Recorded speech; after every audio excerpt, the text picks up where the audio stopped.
Nitsi and today we're here interviewing Trysta Badger. Hey everyone, my name is Trysta Badger. This is my shop. As you can see, we have our beautiful logo in the background. It's me and my husband. Yeah, okay. Yeah, it's lovely. like Beauty Life and the Beast Barber Consulting. Um, yeah, we got into this office this year, but we've actually had. I started my business probably about 2012, and then my husband joined 2022. 3 years he's been doing it. Oh my Yeah. goodness. That's amazing. That's That crazy. I never is, realized the yeah. number, like angel numbers 222. Yeah. I never Divine. realized it. For real, but yeah. What pushed you into wanting to start your guys' programs here? The life coaching programs. Yeah. Well, I feel like because I've done hair for a long time since 2006. I went to hair school. I finished hair school, and my son was born 2006.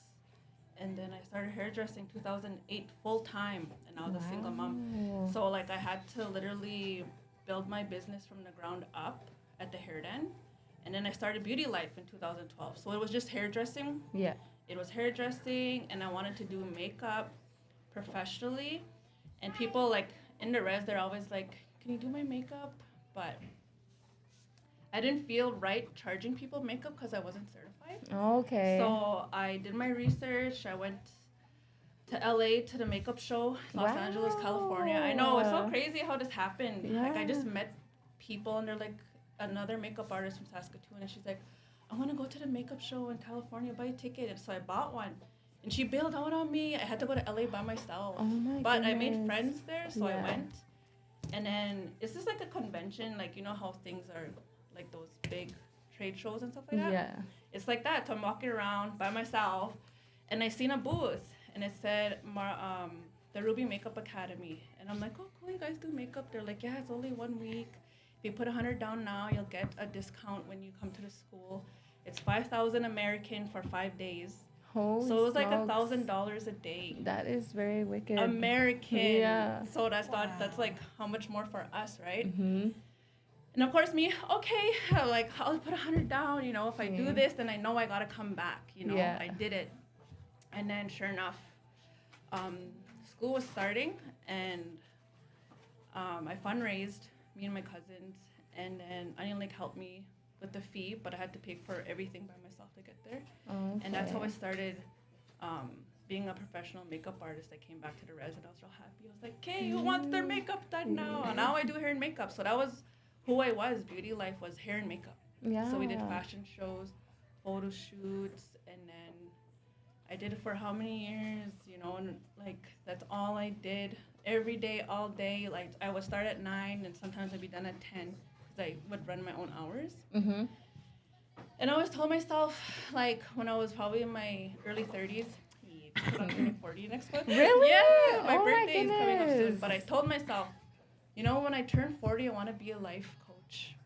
I want to, Okay. like, retire from hair and transition my business to life coaching. Because with hairdressing, you're empowering people, but, like, it's like you're doing their hair and their makeup and you're making them feel better about themselves, right? And then now I want to empower people from the inside. So then I met my husband in 2019, and he was a rigger. He was like oil rigs, blue collar man. And Okay. so he's seen me doing my programs, and he's always say, "Oh, I'm gonna do that too." And I'm like, "Yeah, right." You know, I never believed him. He's like, "I'm gonna be the Beast Barber, Beauty Life and the Beast." I'm like, you know, he made that up. I didn't. Like he made the Wow. Beast Barber up, and then he's like, "If Lakeland ever offers barbering, I'm gonna take it." I'm like, "Okay, shit." The next month, Lakeland College put out their barbering program. Oh. So he it's quit like- his job, his blue collar job, where he's so used to money coming every 2 weeks, you know. Yeah. And being a hairdresser and entrepreneur, you don't get money like that. You only get paid when you work. So if you're not working, you're not making money. So people think Okay. like it's easy, but it's hard because I'm constantly working online, promoting, networking, meeting people, emailing, texting, you know, and then I go do the job. So it's like a 24/7 job. where he was so used to like going to work, clocking in, clocking out, get paid every 2 weeks. Yeah. And then he quit. And it was real hard, especially for a man to quit a job to pursue education, because now you don't even get Funds paid. or anything? Yeah, you don't get paid like how you got paid when you're working in Yeah, the that's oil big field. money. So Yeah, like, it so was a big change. It was mentally tough for him, and I was like, I told him, I said, you know what? I got us. Hey, I got you, babe. Just kidding. No, I told him, I'm like, you know what? Everything's gonna be worth it in 1 year. Just watch. You're gonna be done school in December, and then we'll get you out there doing programs. You know, it's gonna take time, but it's gonna happen. And sure enough, he did it. Yeah. He put the work in, and I'm so proud of him, because there was days where he was like, am I doing the right thing? I'm just gonna quit. I'm gonna go back to the mines, like underground. Oh. And I was like, no, like you could do it. I'm like, you're the one that wanted this. Like, you know, I was his support, and he did it. I couldn't believe it. Yeah. He just did it, and that's how we became Beauty Life and the Beast Barber Consulting. And then we started taking programs and classes together. We both became certified life coaches. He took a second one, so he's a master certified life coach, and I'm just like a regular life coach. It's expensive to do it. And I bet. Yeah, and we keep taking programs and educating ourselves. So when we do our programs, when we travel, we make sure that we have the education. We're not just making up programs. You know? Yeah. Like, So that's like the sum of it. that's pretty deadly. Like, I don't know, that's really amazing, like how far you guys come and like what you do now, and to have that, like, to go from beauty to like empowerment. And I see the vision there. It's like beauty from outside and beauty within. Yeah. And like it just makes you feel good all together. Yeah. Well, that's like that was the dream. It was like to always make people feel good about themselves. And like, I did the hair and I did the makeup for years and years, and I loved it. I created a really big clientele.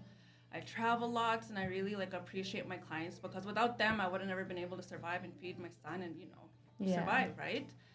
And then like when I was leaving hairdressing, it was real hard for me too. Like, I was emotionally attached to my clients.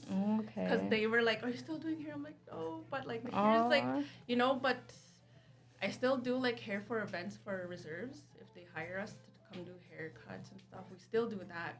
Okay. But everyone thought I was opening up a salon. They're like, can I come get a haircut? I'm like, we're not even doing hair in here. Yeah. Like, this is for consulting. This is where we make our t-shirts, because we have our merch. This is where we build our programs. We have an office, so we could do one-on-ones with people. Mm-hmm. And we have our other room there where we build our kits, because when we travel, we make self-care kits for people. Okay. It's like hygiene stuff. People can customize the kits if they want, depending on the age groups. You know, maybe some want this and some want that. But Ken really likes to put, for men stuff, like things that will motivate them and keep them going in after the program. Yeah. Yeah, because he'll teach them like healthy eating, self-care, workouts. So he'll put like headphones, shakers, vitamins, like, you know, protein powder, like that stuff for the guys. Yeah. So, and then I make the girly ones, right? I put like all the girly stuff in there. So we can customize the kits how people want them. That is so, like, you guys are so caring and considerate. That's awesome. Well, it was like, it's the dream and it's the vision. And I always said, this is how I'm going to retire. And I feel like I'm working harder. Yeah. Yeah, but I'm not, like, I'm mentally working harder, but not physically. Okay. Yeah, because hairdressing could really affected my back. And I can't imagine the girls who did hair as long as me, like 20 years, that are still doing it, because it's a lot of physical labor. It's like, it's tough on your body after a while. Did you ever have to go to like a chiropractor? Yes, I go every month, sometimes every 2 weeks. Oh, okay. Yeah, and massage therapist. Like, I make sure I take care of my body. Yeah. So how did you manage in hairdressing with your son and like have him being so small? It was a challenge, but I had support. Back then, when I moved to Lloyd, I didn't have like family in town to help me babysit, so I had to really make that choice, and it was a big choice, because it was like, either I pay a day home, $700 a month, or I go back to Onion Lake and I go back on welfare, because that was what because there's nothing there was no hairdressing in Onion Lake, right? It was like, either go to work at the hair den, pay this day home, and the day home was awesome because a Yeah. day home is different than a daycare because you can go and like drop your baby off at like 7:30 and then pick them up at 7:30 at night. Oh, okay, that's So convenient. and it's a flat rate, so I could drop them off and pick them up, and you pay 700 regardless if you go every day, and you can go like every day of the month, Yeah. or else like twice a month, and you still have to pay it. Oh. But it was a okay. choice I had to make, Yeah. and I didn't have a vehicle back then, so I was cabbing it all over Lloyd, and there was days where he sat in the back at the hair den Mhm. and like went on his iPad and laid there. Yeah, that's her. Yeah. So when 2012 happened, and I rented a chair in a shop, and I was my own boss. He'd go to school because he was in kindergarten like half a day. And then I Okay. try book my clients mostly when he was in school. Yeah, But then there would be days where I pick him up, and then he'd just be chilling on his side on his iPad. Yeah. Yeah, and under the dryer sleeping, and then I just order food, and he grew up in the Aw. salon. Yeah. That's for sure. You made it work. That's Yeah, awesome. For real, I did. And now he hates haircuts. Really? For So real. used to it. He's 19 and now he hates haircuts. I'm like, get a haircut. Like, let me cut your hair. He's like, Yeah. no. Because he always had a fresh fade, you know, when Yeah. he was young, hair tattoos. But Yeah. The designs in his hair. yeah, I used to do that for him. Highlights, and now he just hates it. Oh, that's really His hair's cool. all shaky. I'm like, hey, I know. I'm sorry I did that to you when you were young. Haircuts all the time. His guinea pig, your guinea pig? Yeah, for real. He was like, but he was a trooper. I'm Yeah. thankful for him because he loved being on his iPad, you know, and Mhm. that's why I said iPad's a babysitter. And like I know people say like, oh, iPad kids are gamer kids, but you know, it kept them out of trouble, and Yeah, it in the helped long me a run, lot. it helps. Yeah, Yeah. for real. May not be the best. And like they have a lot of life ahead of them, you know, there's time for to do things like activities with them and whatnot. Right now they're small and just need to get them doing something they need to. But moving into your fitness and you're a fitness trainer, right? Mhm. How was that? It was so awesome. I was so happy because my husband did it first through CanFit Pro Canada, and you go to Saskatoon and you meet with a trainer and you do training with they're called pro trainers, and you get trained by them and they teach you how to train. So my husband went first, and then I'm like, oh, I want to do that. You know, that's what I want to do too, because I want to offer fitness training in my programs. You know, even be a one-on-one trainer. So then I did it. I went through CanFit Pro Canada, and I went to Saskatoon and I got trained, and it was fun. It was awesome because when I was like in high school, I wanted to be a gym teacher. Okay. Yeah, I never wanted to be a hairdresser. Yeah. Honestly, That's your main wasn't dream. it wasn't even like an option. It was a cop.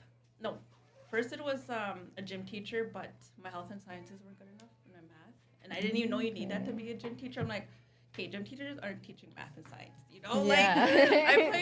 I play sports, and that's my thing. When I was in high school, like I Mhm. love sports, every sport. Oh, Even okay. I was playing broomball and hockey, so I was always at the arena, or I was always at the gym. So I wanted to be a gym teacher, and my grades weren't good enough.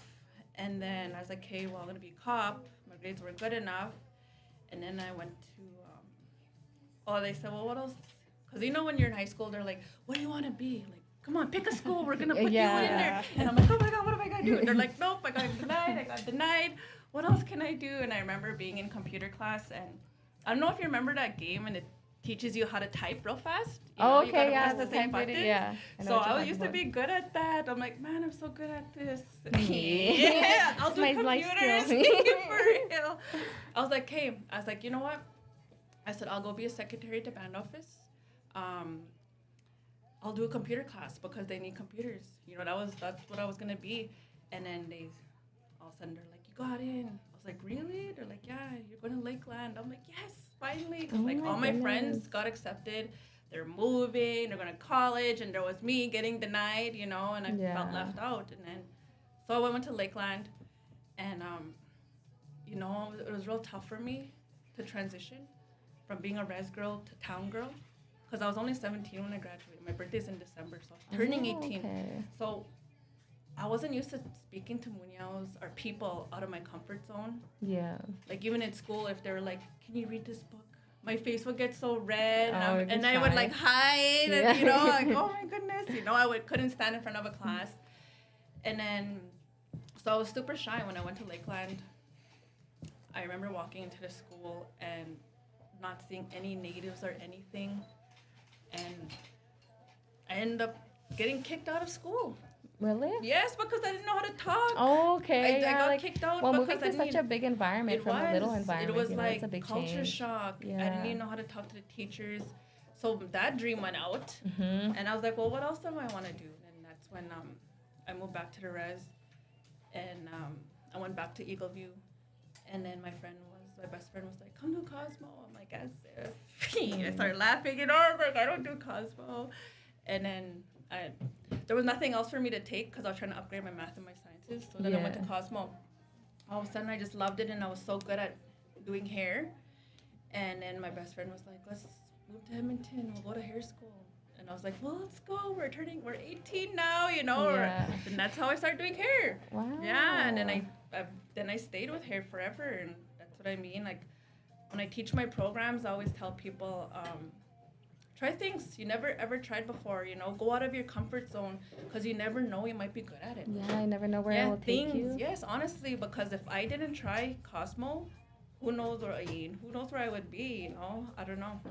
And I just tried it, and then sure enough, it was my calling because it was easy for me to learn hands-on instead of reading by books. So I'm like a visual and hands-on learner. Yeah. So when I teach, I always try to teach with videos and experiences instead of like, here's a book, let's read chapters 2 and 3, and then let me know how it is, So I feel like as Indigenous people, it's in our blood that we're visual and hands-on learners because our ancestors did that, Yeah. They said, okay, this is how you gotta do this, and this is how you gotta do this. They showed us, and then we learned. And it's in our, it's in our genes, in our blood. That's what I do when I do my programs. I try to like show them videos and show them hands-on art with experiences, so it kind of stays better. Self-experience is the best experience to get while you're doing things. Wow. We're going to add Alexi onto the podcast here. All right. Yeah, we're going to do a little switcheroo. Do you want to switcheroo? All right, musical chairs. Yeah, musical chairs.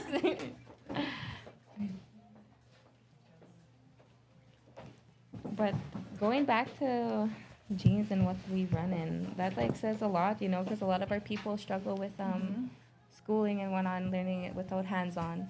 Like there's some people that can do it, but for some people, like even myself, it's so hard to do like school. Yes. And that it makes a lot of sense that it is in our blood, and we need hands-on experience.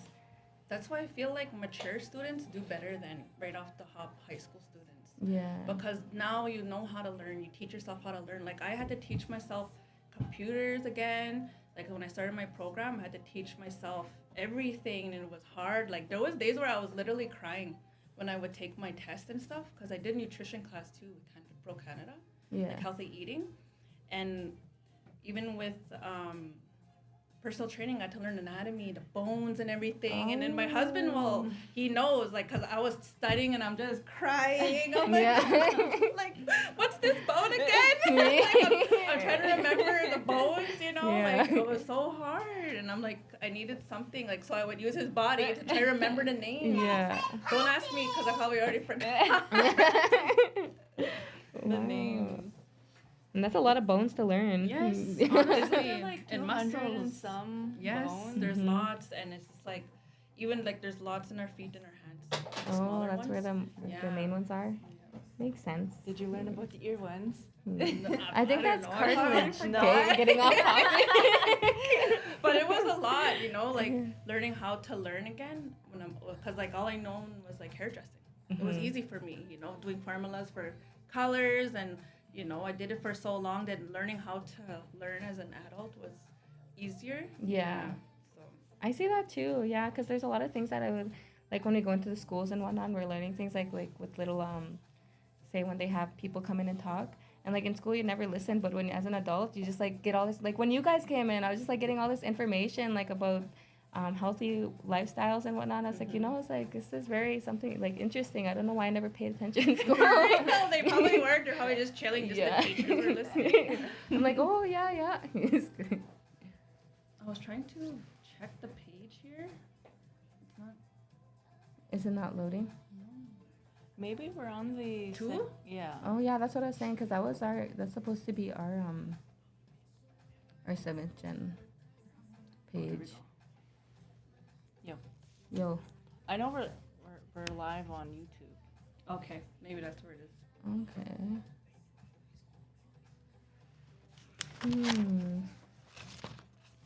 What is just like a quick question like about your clients and whatnot? What was your favorite thing when they would come in and like see you about say life consulting or even just hairdressing? Like what was your favorite thing to see?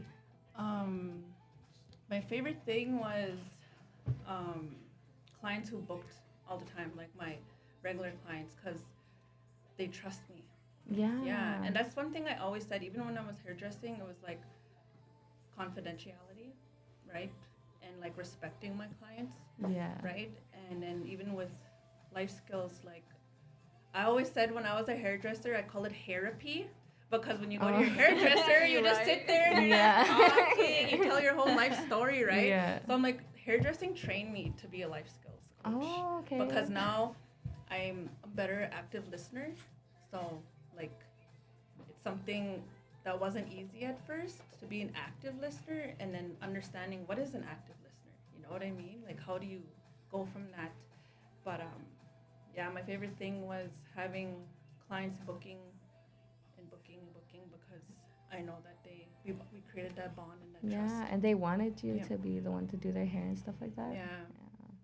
That's Yeah, I had awesome. clients, like, it's crazy. Some of them would be like, yeah, 11 years. I'm like, holy smokes, man, I think your kid grow up, Yeah. you know? Like, for real. Or, like, it's crazy. Yeah. It's, like, how you create bonds with your clients.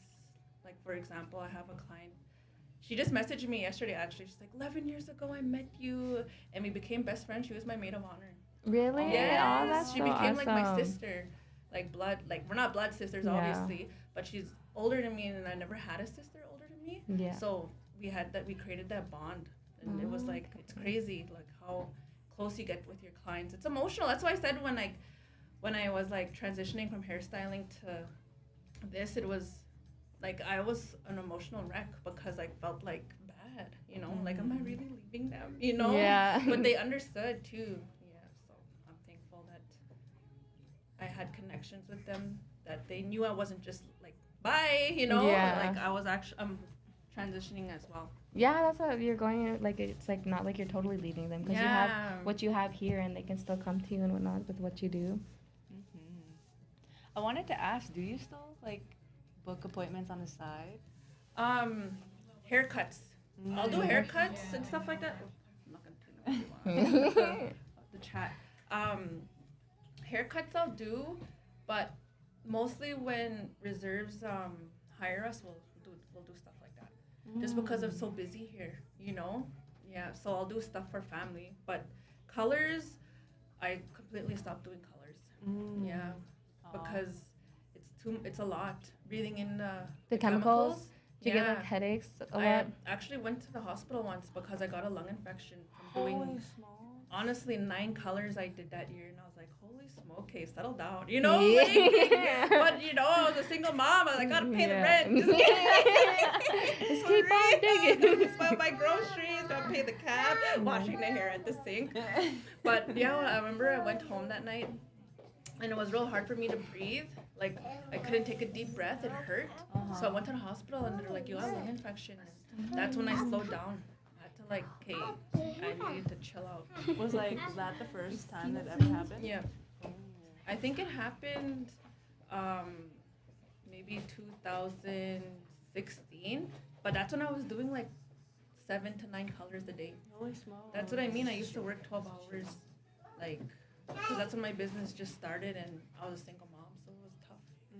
So after that, I kind of would slow it down to like 6. Just kidding. Yeah, like I remember my first experience getting my hair dyed, Yeah. and then it was just horrible, and like I just literally went home and cried. I was like, I don't know what to do, and then like a friend of mine was like, I know someone, and Yeah. then like he recommended me to you, and then you fixed my hair. Yeah, I know. That was one of the things when I worked at the hair den was having that indigenous hairstylist representation in the salon, because that's how I built my business. I feel is when, you know how you walk into the mall, you could see the hairdressers through the windows. Yeah. I would be working, and then people I have never met before would sit down and ask for me, and then they'd sit in my chair, and then I'm like, "How are you?" They're like, "Oh, I'm so happy. There's a native working." Like, you know, I'm scared for people to touch my hair. Like, I sometimes I ask for a trim, and they just chop it, or, you know, other people would say, "I want to ask for my hair, but I'm too, like, you know, embarrassed to ask, you know, for my hair on the ground." And then there was other people too who would be like, "I have dandruff, but every time I go to a salon, they think I have lice, and it's not." You know, I just, as soon as they see it, they kick me out, and it's embarrassing. So, like, when the indigenous people would come into the salon and they'd see me, they felt more comfortable, like they trusted me. Yeah. So that's how I made my clientele when I was at the mall. Like, all the native people were coming in, and all of a sudden I had clients like from all over the reserves and stuff like that. Okay. Because they were, yeah, they felt comfortable in their chair. Where did you do hair? Like, would you just do it all over? Like, go to their places? Or do you have your own personal spot? Well, after I left the hair den, I had a spot downtown here in Lloyd, and I rented a chair, and it was a big room, and there was probably about 6 of us hairstylists, so we just had a little corner with like a stand-up mirror and our own little closet space to put our hair dyes, our products, and then we had to keep track of our own bookings and buy our own products, and we all just chipped in for rent. Oh. And we had a key to the building, so that's why I was able to work around the clock. But the hardest part was leaving hair den and going there, because I was so used to hair den where walk-ins were. Yeah. And then going to that office, it's kind of like this. No one knows you're in there unless you book your own clients. And that's when I was on Facebook, and I was like, "Who wants a haircut today?" Or, you know, like, "I'm open today. These are my hours." And honestly, I was just sitting there all day waiting, and I was like crying to my mom. I'm like, "Did I do the right thing? Like, nobody even booked with me." And I just kept posting and posting every day, and people just started booking. People would come, and I go open a door for them, and we just chill, and I do their hair, and I book another one, and yeah, I just eventually started being around the clock. But that's when I said I didn't know how to say no, and I would work 9 hours and do like 7, 8 colors a day, and I booked them back to back, and because it was, well, when you're a single mom, you gotta make that yeah, bread. for real. It's like I lived and breathed the salon hairspray. Just kidding. My whole life. Just have your oxygen. And you know what's crazy is now I developed like allergies to perfume and cologne. Oh, really? Yes. Oh my goodness. Even yeah. So now I'm like, okay, I'm happy I have this, because if I was hairdressing, I probably would have had to wear those masks. Yeah. You know? Yeah. It's like it all worked out in the end. Like you're moving on to this. It sounds like a lot of it worked out. Like you just kept believing in yourself, and the things you did just eventually laid a track for you to walk in. You know, and that's awesome. Yeah, everything kind of just went the way it was supposed to, and that's what I mean when I say, try something you never tried before, because you never know. Maybe that's the path. Because, like, I always think back, what if I didn't try Cosmo?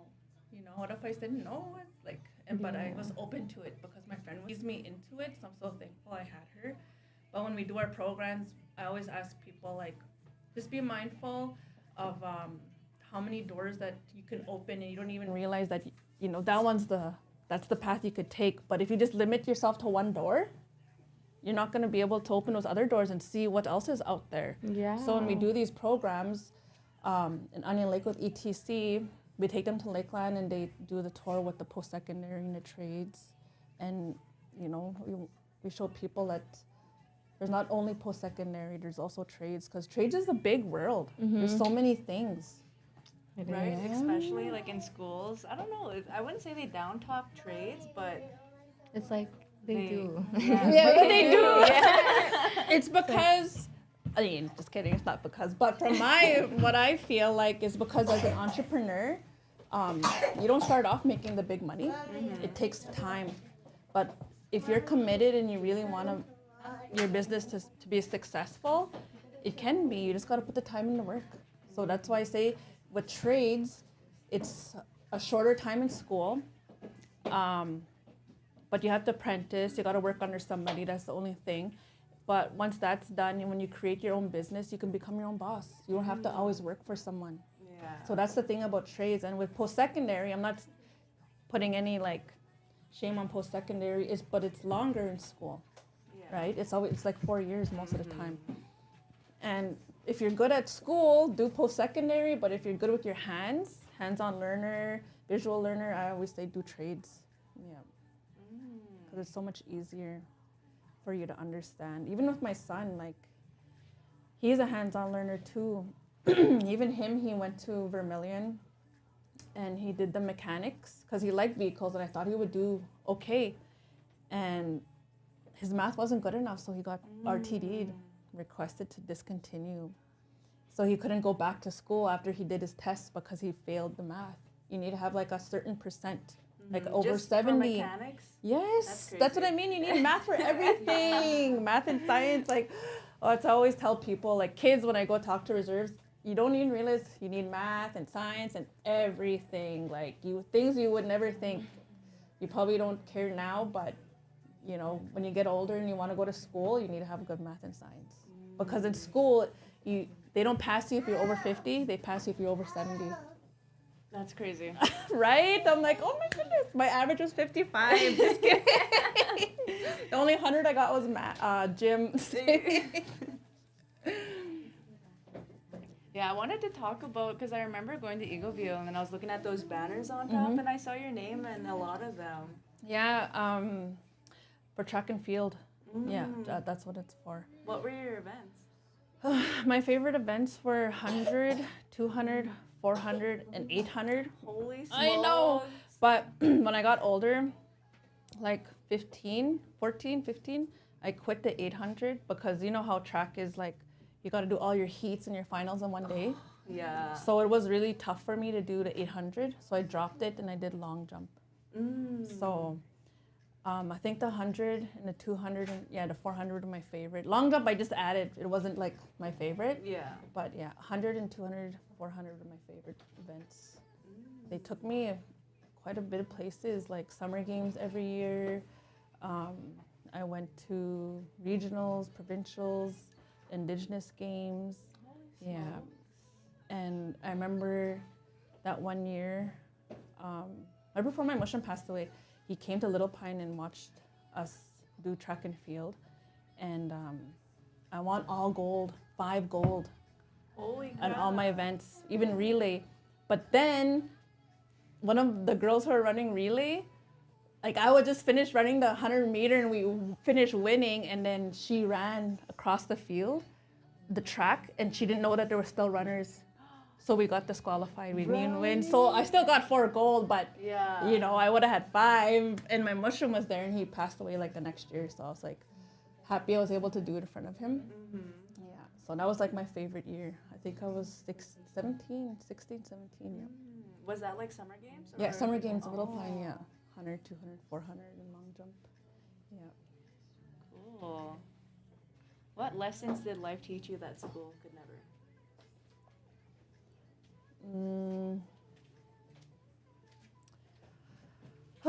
That's a good one. Well, honestly, school didn't teach me to come out of my comfort zone. They just give you a book. Yeah. Right? They don't teach life skills in school. That's true, right? They don't teach you how Yeah. to communicate. They just, I don't want to say it now, but back then, they would just give you a book and then get you to do the work. So I feel like I had to basically teach myself how to talk for myself and how to communicate. And that's what I mean when I went to Lakeland College and I failed right away with my computer class because I didn't know how to talk. I was in the wrong class. Yeah. I was in computer sciences. Oh. And it wasn't even the band office secretary job. I was like, sciences? I was doing like, they were taking the computers apart, cleaning them, rebooting systems, and I was just like, I was like this. And I was like so, like I couldn't even go be like, excuse me, like, or talk to the teacher. That's how scared I was. Or I couldn't even go to the front desk and tell them, I think I'm in the wrong class. I just accepted defeat and got kicked out. Oh. So what life taught me was I had to learn how to communicate, and I wish school taught. Maybe they do have communications, but like to come out of your shell and like, you know, get in front of the school, get in front of like the community, you know, and not be shy and speak for yourself, because when you leave the reserve, it's a whole different world. Yeah, that's so true. Yeah, you gotta know how to speak for yourself, and it's tough. Being on the reserve, growing up your whole life, then going to a university, and then you're like, So don't much even. people. Yes. Oh my god. Right? No, but it is, and like when did I graduate? 2003. So that's 22 years ago. Oh. So from there now, it's still the same. There's still kids who are still struggling when they leave the res. Yeah. a So that's lot what of they it. need. What advice would you give to those kids that never left the res and that are leaving to school?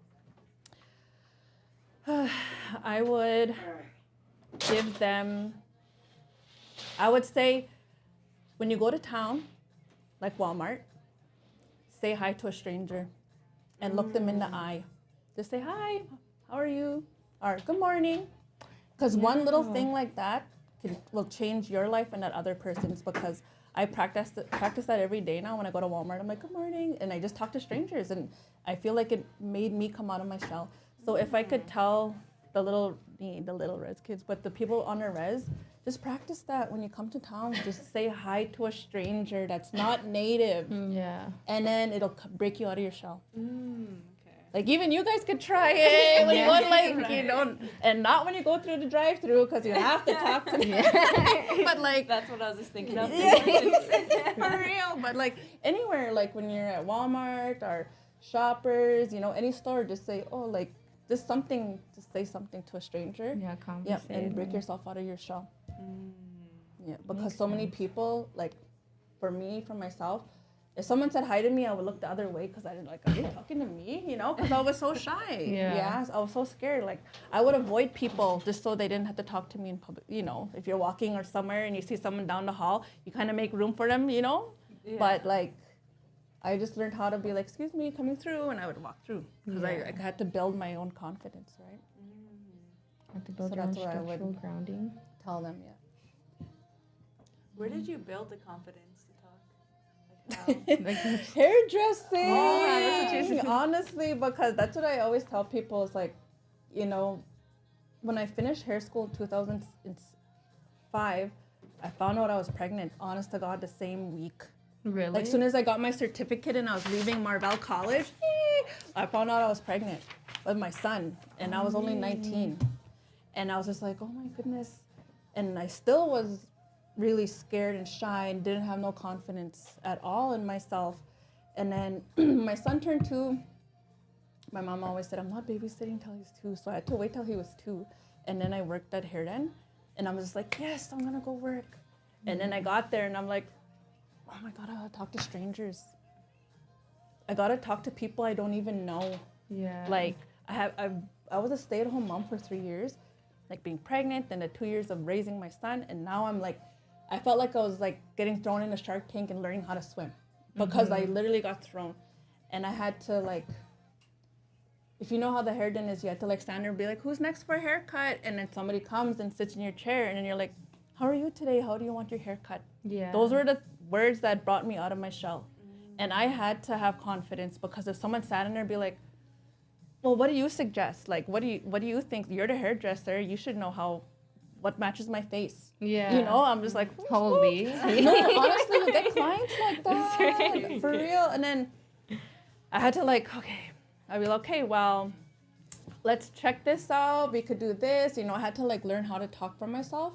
And then some people would even discriminate me as an Indigenous hairstylist. Oh my goodness. And like right in my chair. And then I had to not show them, you know, that it upset me. I had Yeah. to like really just be confident and be like, you know what, instead of being mad that this person doesn't like me, I'm gonna show them that I can give them the best haircut. And then they're gonna be like, thank you. I said, I'm gonna make them tip me, you know? Yeah. Like, and then sure enough, when I was done, like I never like let myself back out. I made sure I just like, okay, I'm gonna do this. I'm gonna give them the best experience, shampoo, hairstyle, anything. Then sure enough, when they're done, they're like, can I book you again? Then they would become a client. Oh man. So that's how I had to, I was against the wall. Yeah, For real, a like, strong backbone. yeah. And then I had my son. I think my son helped me a lot too because I was single mom and Pushed you to do things. yeah, I had to. I Yeah, couldn't just be no like, choice. oh, I don't want to do this, you know. I couldn't. So I That's feel like awesome. that's was a big part of my confidence building was meeting strangers every day in my chair. Yeah. Dealing with discrimination. How much, like you said, that like happened a few times, and like how would you just go about that and go over with it? Like besides what you said, would you have any advice out there for people dealing with that? Like you could feel the energy when I was doing hair when people sat in my chair and then like you know that energy that someone doesn't like they're probably like, oh, why did I get her, or like I could feel it, and then I would just be like, well, how are you today? And then like, well, I said, and then they would ask me questions like to try and test me if I knew what I was doing, right? Yeah. And I would just put my game face on, and I didn't want to let them know that they had power over me. Yeah. Or they can make me feel a certain way, because like I think a big part of it was you know, becoming a single mom and having to take my power back and not allowing people who were discriminating me to make me feel small again. Yeah. Because I'm like, hey, I'm never gonna be small again. I'm gonna like show them, you know, that Prove 'em just wrong. because I'm a native girl doesn't mean I don't know how to do hair. Yeah. And I would just, if I gave advice to anybody, I would just tell them to just don't let anybody take your power. You know who you are, and just do the best job you can do, because you know it'll really reflect on you if you just go there with a smile and talk to them nice. You know, they'll open up, and then they might even be your client, because that's what happened to me. Beat them with kindness. I think there might be only like not even a handful of times where I had to like say no to a client out of all the years. Yeah, because I had to learn how to turn that switch on. Yeah. Oh. What is a lesson you learned the hard way but are grateful now?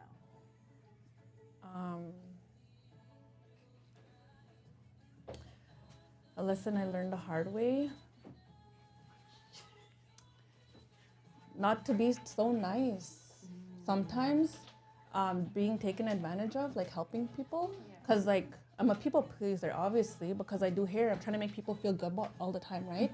And sometimes people overstep boundaries with me and took advantage of my friendship, of who I was, and it really affected me, like mentally, where like it was like a trauma, you know?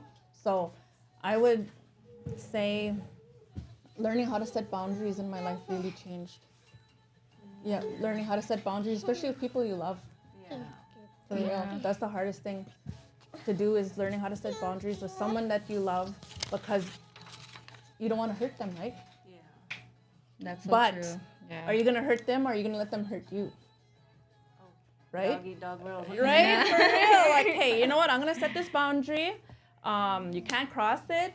I love you, but if you want to keep this friendship, this relationship, we can't cross it. You know, because if we cross it, maybe we won't even speak to each other again. Yeah. You know? Yeah, and we don't want to do that. So just learning how to do that, I think, changed my life.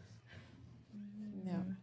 I think that's one thing a lot of people struggle with, is you being like Setting too nice. boundaries. Yeah, and setting boundaries.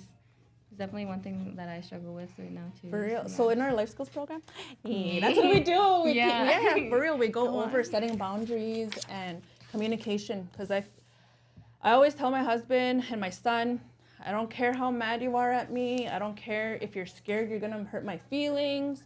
Just tell me. I'm not psychic, you know. I don't want us to go to bed mad. I don't want you too afraid to ever tell me anything. Like, just tell me I'm okay. As long as we communicate, everything will be okay. And I always say communication is the number one key in life. Because if you know how to speak for yourself and speak to people, set boundaries, like know how to speak, it'll take you anywhere. So communicating before setting boundaries, because you can't set boundaries without knowing how to speak. Yeah. So in our life skills programs, that's what we try to implement, is communication and setting boundaries. Yeah. When is your next life skills program? Yeah. I think I'm having one in spring, But Ken is honestly working right now. He's done at 3. He has a men's one right now on Onion Lake. So he has 11 guys. okay. Yeah.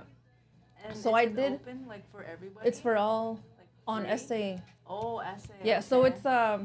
it's called the Life Skills Personal Development Job Readiness Program.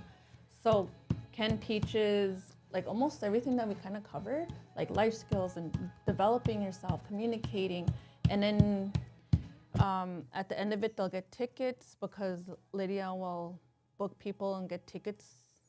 Sometimes it's different which safety tickets, but we take them on tours to Lakeland, and that's the one he's doing right now till December 12th.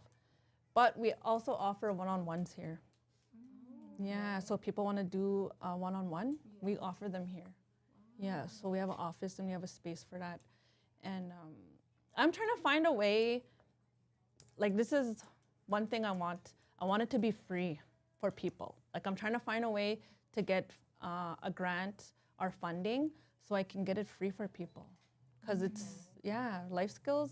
Because I feel like even kids, they don't want to go, like, it's hard for kids, you know, Yeah, to for talk. sure. Yeah, and it's easier for them to talk to somebody they don't know instead of like family sometimes, right? Because Yeah. they're scared of being judged. So with us, we always make sure we tell people like, we're not here to judge you, you know. Yeah. It's amazing what you guys do, like transforming from hairstyling into life skills and promoting that. That's awesome. Love it. You have a beautiful story. Yes, Thank you. really It's do. what's called Beauty Life. Just kidding. No, but it's so funny because like I don't even honestly people will say, how did you pick that name? I don't even remember. Like 2012 I left Hair Den and I started and then I was thinking of a business name and I just came up with Beauty Life. And then how Ken came up with the Beast. I'm like, Beauty Life and the Beast, but he made that one up. I was like, yeah, I did it, just kidding. But he brought that to life, you know, because he saw me doing programs and he was like, man, he's like, I want to do that too. And I felt like, hey, that's good because now you could do the men. Because even the men need it just as much as the women, Yeah. right? Like, how are we going to heal our communities if we only focus on one group? We need to do all of them, right? Because we need each other, right? The men need to heal too because men are so, there's that stigma like men shouldn't cry, men shouldn't have feelings, you know, Yeah, men they need shouldn't to be speak. strong. Yeah, but And, they need they to be can still heard. be strong and talk about their feelings. Yeah. Yeah. They're not weak, you know, but that's that, you just getting into it. That's neat. That's that The, stigma there. the residential school trauma. Yeah. For real though. But that's the one thing we're constantly Yeah. dealing with, and we're breaking those cycles, and that's like, and a big thing in what you guys are doing is helping break those cycles. You know, like. Yeah, and well, that's what I always say. That's where it came from. That's where it stemmed from because, you know, our parents and our Muslim and our Gugams, they weren't allowed to speak. They were only allowed to speak when spoken to. They weren't allowed to show feelings. They couldn't love. And I remember growing up, my dad never used the word love, but he loved us because he Yeah. would do everything for us. But he never said, I love you, my girl. He never come hug me, you know, like it was never like that. And when my son was born, I always, every day, say, I love you, my son. Even to this day, he always says, I love you. And I always hug him. I show him affection and love. And then just recently, like, honestly, the last 2 years, my dad became sober. And now he says, I love you, my girl. And it's like, I've never heard it growing up when I was little. Like, now he says the words. Yeah. And it's like, we're breaking cycles, right? And that's what I always try to touch base on that too when we do our programs, that it's not our fault, you know, but we can break the cycle by showing the love and affection to our kids and our family, even to the, like our parents. Like I said, my dad came out of it Yeah. and like I hug him for the first time. Well, I don't even remember the last time, but I remember when we first started hugging again and I'm like 38, 37. And it was like so weird. Yeah. You know, it shouldn't be weird to hug your mom and dad, but it is sometimes because you weren't shown that love and affection when you're little. Yeah. My son, though, he'll be like, Mom! Yeah. I'm like, hey, settle down. Sometimes you don't do it. Or yeah, I seen this on TikTok. It's like it's hard to break those cycles of not having loving parents, and then you have like a child so affectionate. Yeah. And it's like Yeah. kind of weird, but it is like, I don't know, it heals. It is. It's very healing. And Yeah. even with my husband, like, my husband met my son when my son was 12. My son's gonna be 19. My son's gonna be 20. He's 19, and my son's always like, "Love you, Dad. Love you." And then kind of like, does he even mean it? He says it how many times a day? Does he even know what love is? Because he always says it. I'm like, well, he loves you, you know. Yeah. I don't think he was used to it when he first, you know, when we came together. But now they just love each other and say it all the time. Yeah. Intergenerational trauma, like that's a big topic that I feel like it's not really shown a lot. Like we know that it's there, but we don't. It's We don't not, touch on it. because I didn't even understand what it was too till I was 30. Because you always hear the word intergenerational. Well, what is it? But like when we go speak to schools, I always try to tell the kids, you know, you guys are product of intergenerational trauma too. Like when you see people with addictions, they're suppressing their feelings because they don't know how to communicate. They don't know how to show their feelings, right? And they're Yeah. suppressing it down. That's a part of it too, because I was an addict too for a long time. Like I used to drink all the time, and it's like for years and years, like, and I'm gonna be 5 years sober soon. So it's crazy how everything played out in my life, like how I became sober and how I started becoming a life coach, because it all just happened at the same time. Yeah. And I feel like our podcast name, Seven Generation. You ever hear that like the seventh generation is gonna rise and like break those cycles? Yes. Like I always like, Fraser's really he thought this one through. Yeah. And it is true, because look at this, you guys, like the women's team, like this Yeah. it's so empowering and it's inspiring to the young girls, like to anyone, even my age, like to see this, like it's so awesome. That's why when I was like, oh my God, it's so cool to see you guys doing this, because you guys are giving voices to people on the reserve, and you guys are changing lives too, you know, and you're healing yourself too when you do this, because you're giving yourself education with everybody you meet. It is healing. And that's what I told my husband too when he did this program, because it's his first 4-week program. I said, it's going to change your life because you're meeting people, and it's that exchange of energy, you know? Yeah. And that's how it is. You guys are giving voices to people, and you're healing people, and you guys are getting it back too. It's like that good energy. Yeah. Yeah. Putting good out there and getting good back. Yes, Yeah. for real. It's so nice. I like, Yeah. it makes me so proud. It makes us so proud Yeah, of us so indigenous proud. people. For real. Like, I don't see any other reserve doing stuff like this. No doubt, hey. Mhm. Like, yeah. And it's like reaching people, and especially what you guys are doing too. Yeah. Like, yeah.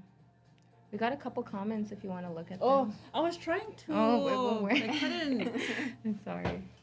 One of them, if I can remember it offhand, it's like somebody said like, yes, life skills is like, us young adults need life skills, and because like you said, in school we weren't taught none of that, and we're the new generation supposed to be making change, but without life skills, it's kind of a challenge.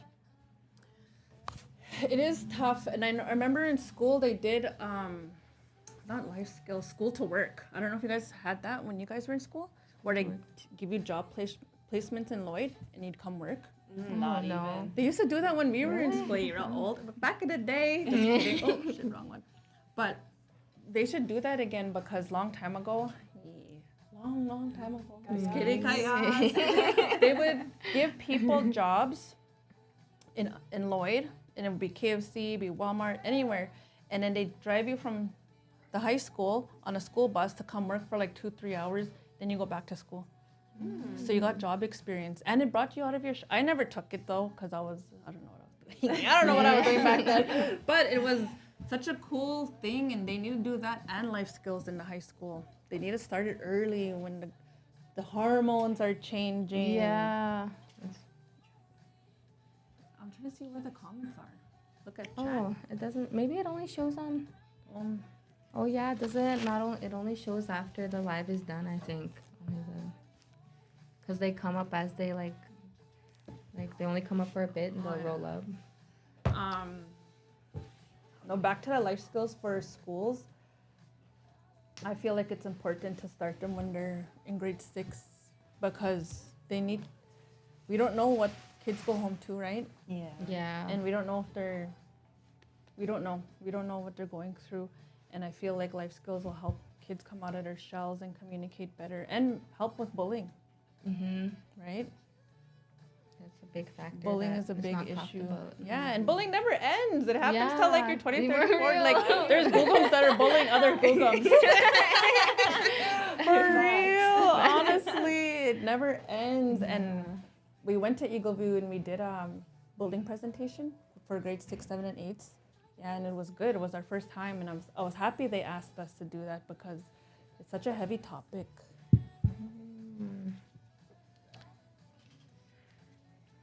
I'll let you look at some of these comments. Just read through them. Sorry, I put lotion on the phone. Gotta moisturize. Today we have Cetaphil. Cetaphil. This is what they have in their little. Oh yeah, and our self-care kits. Yeah. I'm gonna read the comments out because they're funny.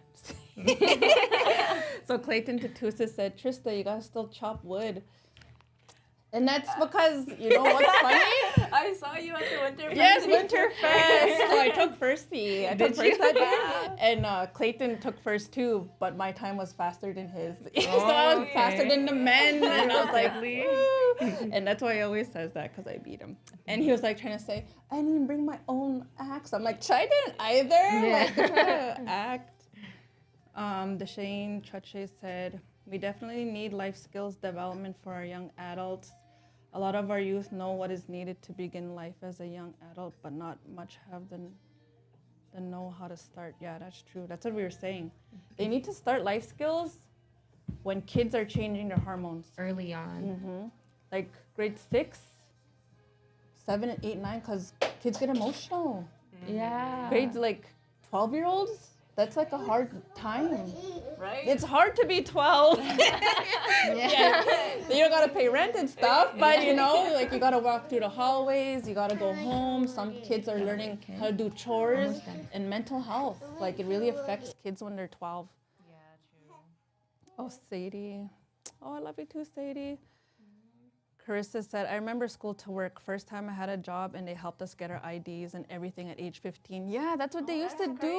To do stuff like that because a lot of people struggle getting their birth certificates, getting their IDs, like Right? their treaty cards, like things like that. And they're so simple, but they're such hard things that For real. Like when They- you have no guidance, you don't know where to go, don't Yeah. know who to ask. Because I struggled with that.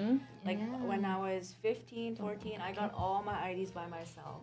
I didn't have no. you had to go do all of it by Yeah. yourself, and that's tough. It is, and I Yeah. even got my drivers on my own. Did you? I didn't take driver's ed Yeah, because me I didn't too. have a Holy birth certificate. smokes, real deadly you guys are. That's tough to not have any guidance and do it on your own. You know, in Lloydminster, Kenyon was in grade 9 at Bishop, and everyone gets their learners. okay, yeah, that's what they do. Everyone gets their learners in grade 9, so he had his drivers in grade 10. Wow. Yeah, and then amazing. when I was in Eagle View, 2003, nobody got to do driver's ed till you're in grade 12. So I just got my learners when I was in grade 12, you know? They need to do that again back, so to help people, because there's so many kids that graduate that don't have their papers, right? Make sure everyone gets their Indian status, that has their photo ID cards, their birth certificates, everything. Yeah, Set up because in you life. can't send kids out in the world and then Yeah. they're like, you know, just like me at Lakeland, I'm like, I didn't know what I was doing. I just got kicked out. And there was no natives there, nothing. There was like probably like 3 of us, like a couple of Loon Lakers. For real, they were my friends. I was like, hey, what's up? But it was tough. It was a tough being a native back then. Hey, just kidding. In the 90s, just kidding. No, but that's something. Like, hopefully it can happen. Hopefully one of them can watch this later. From Eagle View. Liana. Just kidding. I'll let you wrap it up. Okay. So, do you have anything else to say for the viewers out there? If you guys want to reach Beauty Life and the Beast Barber, don't be afraid to message us on Facebook We have a Facebook page. It's Beauty Life and the Beast Barber Consulting. We have a TikTok. It's the same thing. If you type Beauty Life on Instagram, Facebook, or TikTok, it's gonna pop up because we had our page for a long time. And if you want to do life skills or book us for anything, just message us, and I'll get back to you. I do all the tech work, so it'll be me messaging.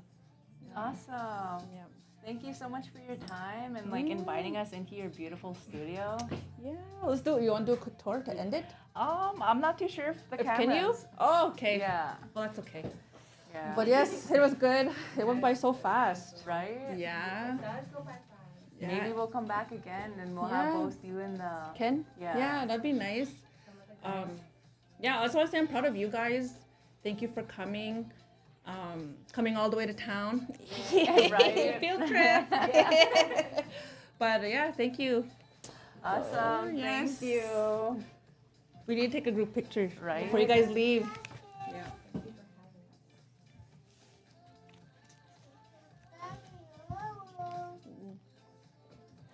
Yeah.